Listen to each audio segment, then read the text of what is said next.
નમસ્કાર મિત્રો, સ્વાગત છે ફરીવાર અમારી ગુજરાતી ન્યૂઝ યુટ્યુબ ચેનલમાં। મિત્રો, હાલ હમણાં ભાવનગરમાં દુષ્કર્મની ફરિયાદ નોંધાઈ રહી છે। ઘોઘા રોડ પોલીસ મથકમાં ફરિયાદ થઈ છે।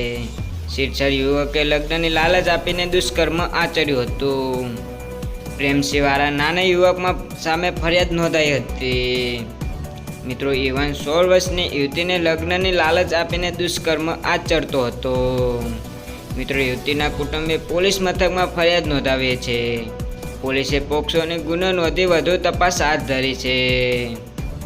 મિત્રો, આગળની તરફ તમને જણાવી દઈએ તો યુવક સામે પોક્સો ગુનો નોંધવામાં આવ્યો છે।